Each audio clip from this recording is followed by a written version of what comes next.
Once upon a time, in a quaint American town, I lived a life that was nearly perfect, or so I believed. My name is Karen, and I want to tell you about the family I thought I knew. We were the very picture of the American dream. A modest house with a white picket fence, windows adorned with colorful curtains, and a yard where laughter filled the air. A place where Sunday morning pancakes were a ritual, and bedtime stories were a promise never broken.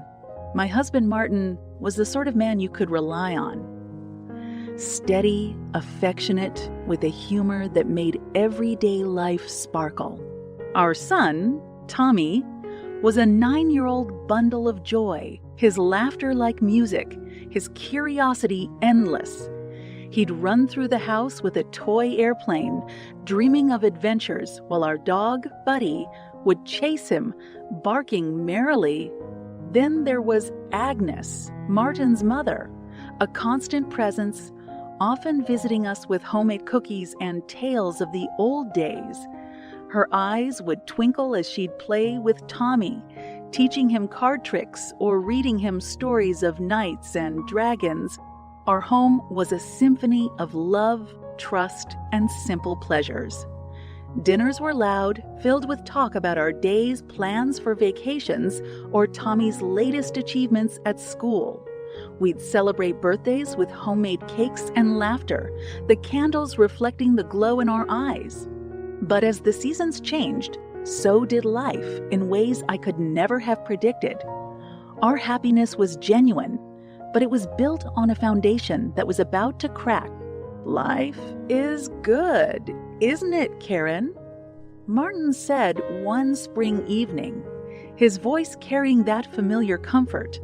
It's perfect, I answered, not noticing the shadow in his eyes or the hidden tremor in his voice. That was the calm before the storm, the last breath of normality before our world would turn upside down. The perfect family was an illusion, a beautiful picture soon to be shattered by a truth that was lurking, unseen, in the very heart of our home. But at that moment, as the sun set and the fragrance of blooming flowers filled the air, everything seemed flawless. I held my family close, unaware that the seeds of betrayal had already been sown, and a storm was brewing on the horizon. In retrospect, I realized that perfection is fragile and appearances can be deceiving. But back then, in the sanctuary of our family, I was blissfully ignorant of the trials that awaited us. Little did I know, the real story was about to begin. Life has a curious way of reminding us of its unpredictable nature, of teaching us lessons when we least expect them. The second chapter of our story opened with an unforeseen tragedy that hit like a bolt from the blue. My mother, a gentle soul with a heart as big as the sky, had always been the anchor of our family. Her wisdom, her laughter, and her unwavering support were my pillars. Her disease was cruel, rare, and relentless, striking without warning and consuming her in a matter of months. I remember the call from the doctor, his voice hesitant and heavy with regret. "Karen," he began, "I'm afraid your mother's condition is more serious than we thought." The room spun around me, and I clung to the back of a chair, my mind refusing to accept what I was hearing. "A rare disease," he said. "No cure," he said. "A matter of time," he said. "No, not my mother. Not now." But life was not listening to my pleas. It continued its relentless march, leaving me and my family in a storm of disbelief and sorrow. Tommy would often ask, "When is Grandma coming home, Mommy?" His innocent eyes searched mine for reassurance, a reassurance I couldn't give. "Grandma's very sick, sweetheart," I'd say, choking back tears. "But she loves you very much." Martin and Agnes were supportive, holding me as I cried, trying to keep a sense of normality for Tommy's sake. But a shadow had fallen over our home, a chill that no amount of warmth could dispel. The days turned into weeks, and my mother's condition worsened. Visiting her in the hospital became a routine, a painful ritual filled with hope and despair. Her once vibrant eyes dimmed, her laughter replaced by a painful silence. Yet, even in her weakest moments, my mother's spirit remained unbroken. "Take care of Tommy," she'd whisper, squeezing my hand. "He's a special boy, Karen." "I will, Mom. I'd promise," my voice breaking. "I'll make you proud." Her smile was my solace, a glimmer of light in the dark. And then, one cold winter morning, she was gone. The call came, and I knew before I even picked up the phone. My mother had left us, her battle over, her pain at an end. The funeral was a blur of tears, eulogies, and hugs from friends and family. We said our goodbyes, each of us carrying a piece of her in our hearts. In her will, she left Tommy a generous inheritance, $300,000, a testament to her love and foresight. I decided to place the money in a safe, a sacred trust for Tommy's future. But what I didn't know was that the money would become the catalyst for a series of events that would tear apart the very fabric of our family. The storm was coming, and the cracks in our perfect life were beginning to show. As the last guests left the funeral, I stood by my mother's grave, a sense of foreboding settling over me. Our story was far from over, and the real struggle was only just beginning.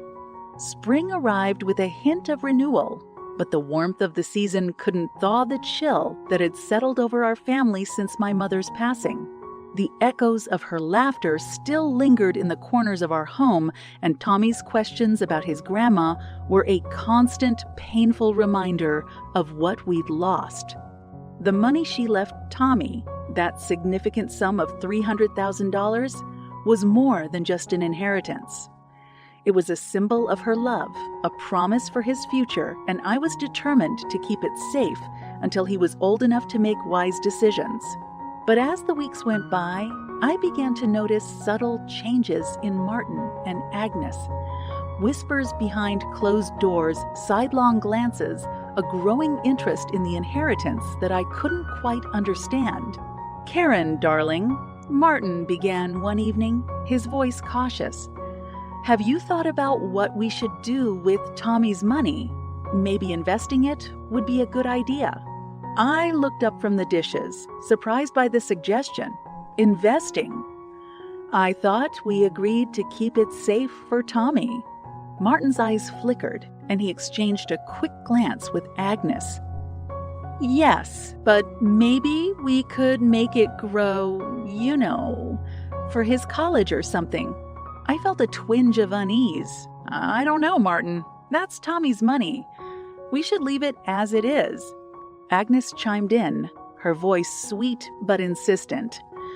"But think of the possibilities, Karen. We could turn that money into so much more." The conversation left me unsettled, a nagging suspicion growing in my mind. Why were they so interested in Tommy's inheritance? Why now? As the days turned into weeks, the tension in our home grew. Martin and Agnes's interest in the money became more apparent. Their suggestions more insistent. They talked about investments, business opportunities, a chance to make the most of what Tommy had been left. But their words rang hollow, their smiles forced, and I found myself doubting their intentions. I felt a growing distance between Martin and me, a barrier that hadn't been there before. Tommy, sensitive as he was, sensed the change too. "Mommy, why is Daddy so grumpy?" He'd ask, his eyes wide with concern. "He's just worried about things, sweetheart," I'd reply, my heart aching for the simplicity we had lost. The once harmonious melody of our family was discordant now, filled with unspoken words and hidden agendas. I found myself watching Martin, questioning him in a way I never had before. Was this the man I married? Was this the father of my child? Arguments became more frequent, our conversations laced with bitterness and suspicion. I found myself locking the safe, something I never thought I'd do. Trust was eroding, and with it, the foundation of our family was crumbling. The perfect picture we had painted was cracking, the vibrant colors fading into shades of doubt and fear. The storm was gathering strength, and I could feel it in my bones. But the worst was yet to come. The betrayal, the deceit, and the unraveling of everything I thought I knew were waiting just around the corner. I wish I could say I saw it coming. I wish I could say I was prepared. But nothing could have prepared me for what happened next. The innocence of childhood has a way of seeing through the veils adults create. It was a summer morning when the truth that had been lurking in the shadows finally came into the light, exposed by the unassuming eyes of my 9-year-old son. Tommy had always been fascinated by technology, and one of his treasured possessions was a small video camera he'd received for his birthday. He'd film his toys, our dog Buddy, and sometimes our family during dinner or playtime. I'd never thought much of it until the day he stumbled upon a truth that would shatter our lives. "Mommy, look what I made!" Tommy exclaimed, running into the kitchen, his eyes bright with excitement. I turned from the stove, smiling at his enthusiasm. "What is it, sweetheart?" He handed me his camera, his little chest puffing with pride. "I made a movie." Curious, I played the video, expecting to see one of his usual creations. But what I saw made my heart stop in my chest and my blood turned to ice. The footage was shaky, taken from behind a slightly ajar door. There on the small screen was our family safe, the one that held Tommy's inheritance. And there, in chilling clarity, was Martin working the combination with a focused expression, Agnes watching over his shoulder. My mind refused to accept what I was seeing. It couldn't be. Not Martin. "What's Daddy doing, Mommy?" Tommy asked, his voice filled with confusion. I looked into his innocent eyes, and something inside me broke. The betrayal was real. The deceit laid bare. My husband and his mother had been plotting behind my back, their greed unveiled by the very child they'd betrayed. My hands were shaking as I replayed the video, the image of Martin's face, his cold determination etching itself into my mind. The pieces of the puzzle fell into place, the whispers, the glances, the growing tension. With a clarity that was both enlightening and devastating, I understood what had been happening. They wanted the money. They were willing to steal from their own flesh and blood. I hugged Tommy close, my tears falling onto his hair, my body racked with sobs. "It's okay, Mommy," he whispered, his little arms wrapped around me. "Don't cry." But how could I not cry? The world I thought I knew had been ripped apart. The trust I'd placed in Martin and Agnes shattered into a million pieces. That night, after Tommy was in bed, I confronted Martin, the video playing in the background, a damning testament to his betrayal. "How could you?" I screamed, my voice filled with rage and disbelief. "How could you do this to us? To Tommy?" Martin's face went pale, his eyes wide with shock and guilt. Agnes stood behind him, her face a mask of feigned innocence. "It's not what it looks like, Karen," Martin stammered, his voice trembling. "Don't lie to me," I yelled, my whole body shaking. "You were going to steal from our son." The room was filled with tension, accusations, and tears.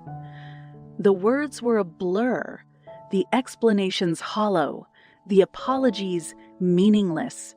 The man I thought I knew was a stranger, his love a lie, his promises broken. Agnes, the grandmother who had played with Tommy, who had baked cookies and read stories, was a part of the deceit, her kindness a facade. The storm had hit, and our family was torn apart. There was no going back, no repairing what had been broken. The greed that had been lurking in the shadows had been unveiled, and with it, the very soul of our family had been laid bare. That night, as I lay in bed, the house filled with an eerie silence. I knew that our story had taken a dark and irrevocable turn. The battle had begun, and I was ready to fight for Tommy, for my mother's memory, and for the truth. There would be no forgiveness, no understanding, no second chances. The lines were drawn, and I knew, without a shadow of a doubt, that I was on my own. The dawn of the next day arrived, but its light could not penetrate the heavy gloom that had settled over our home. The walls that had once resonated with warmth and joy now seemed to close in, suffocating and lifeless. I spent the morning in a state of numb disbelief, replaying the events of the previous night, Martin's guilty face, Agnes's cold eyes. The betrayal cut deep, a wound that would not heal. I knew I had to act, to protect Tommy's future and to ensure that justice was done. But the path ahead was fraught with uncertainty, and the fight would not be easy. How do you battle those you once loved? How do you find the strength to confront those who had been your family? The answer lay in Tommy's trusting eyes, his innocence, his belief in me. He was the reason for everything, the heart of my determination. I would fight for him, no matter the cost. I started by consulting a lawyer, explaining the situation and showing him the video evidence. He was shocked by the brazenness of Martin and Agnes's actions, but confident that the evidence was strong. "Karen, we have a solid case here," he assured me.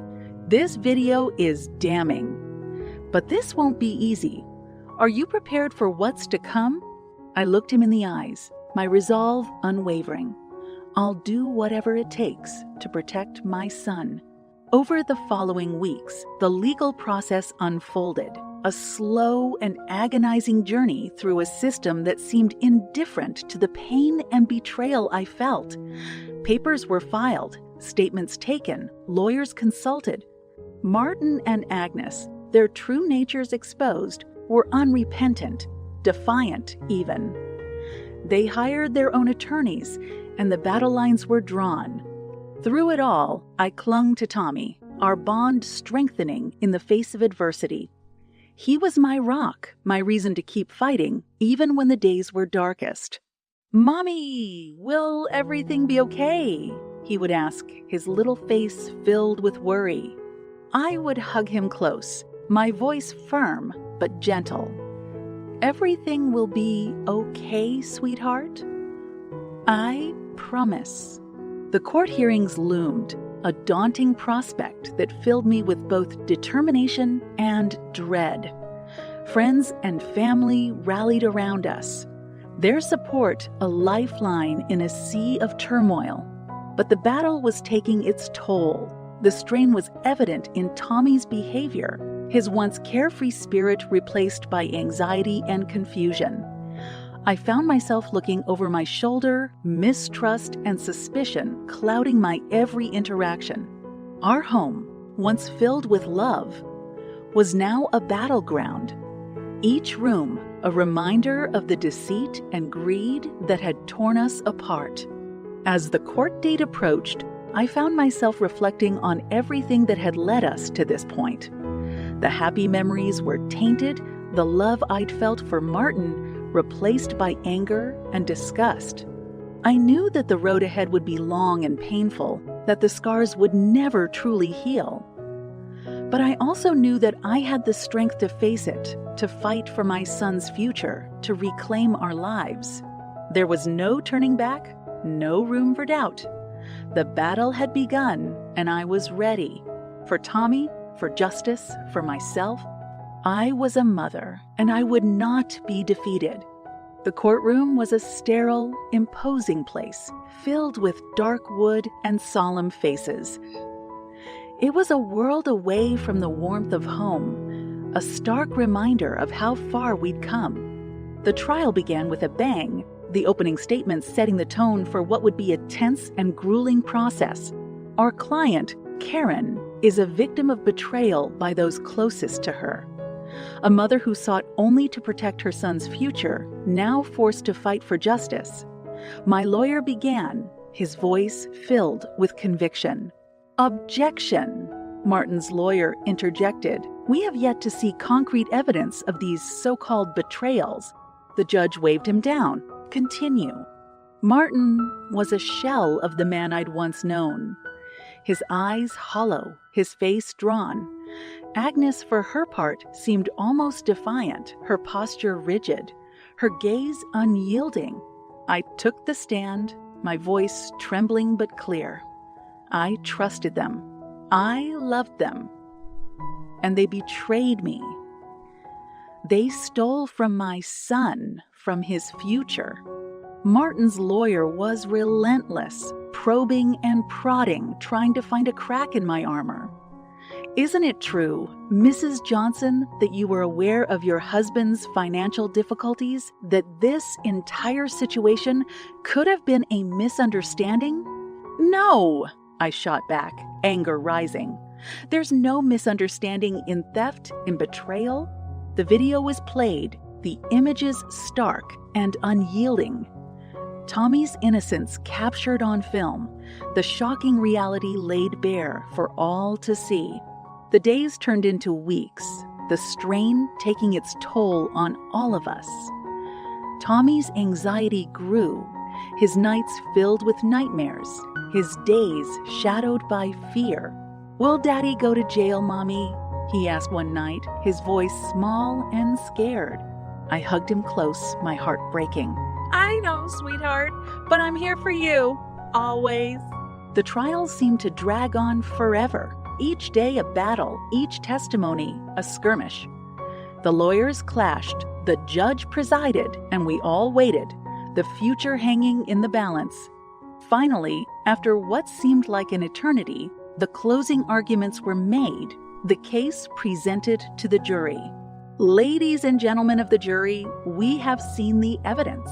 We have heard the testimonies. This is a case of greed, of betrayal, of a mother's love pitted against a husband's treachery," my lawyer concluded, his voice ringing with conviction. The jury was sent away. The waiting began. Hours turned into days, the tension building, the outcome uncertain. I spent the time with Tommy trying to distract him, to bring some normalcy back to our lives.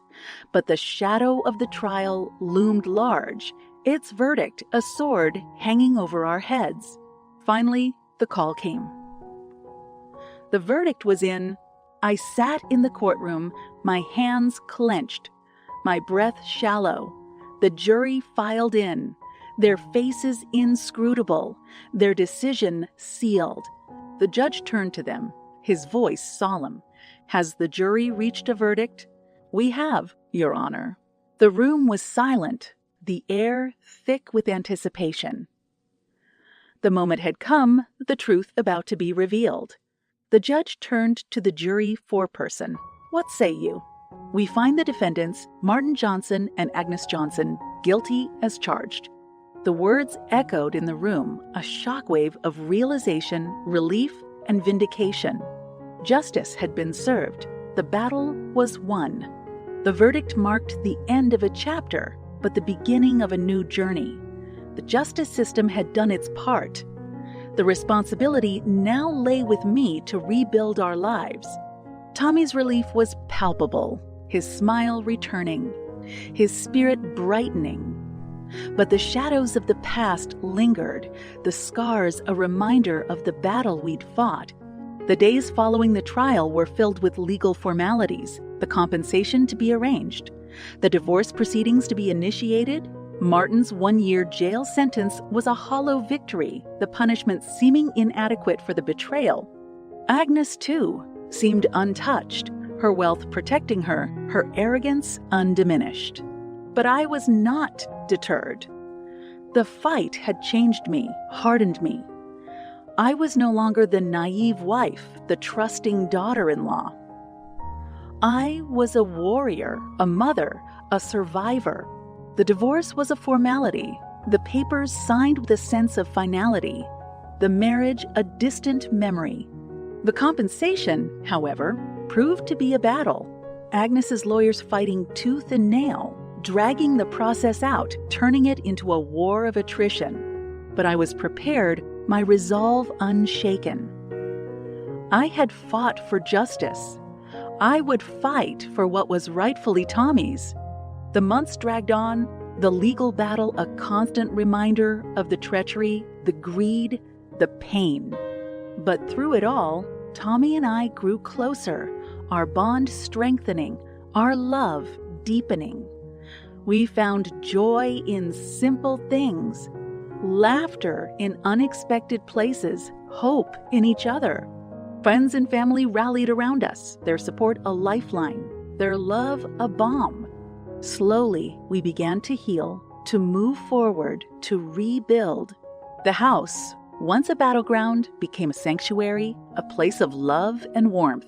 Tommy thrived, his resilience a testament to his strength, his innocence a beacon of hope. And I found myself again, the woman I'd been before the trail, but stronger, wiser, more determined. Finally, after a long and arduous battle, the compensation was secured, Agnes's wealth unable to shield her from justice. The money was placed in a trust for Tommy, his future secure, his inheritance protected. We celebrated not for the victory, but for the freedom, the end of a chapter, the beginning of a new life.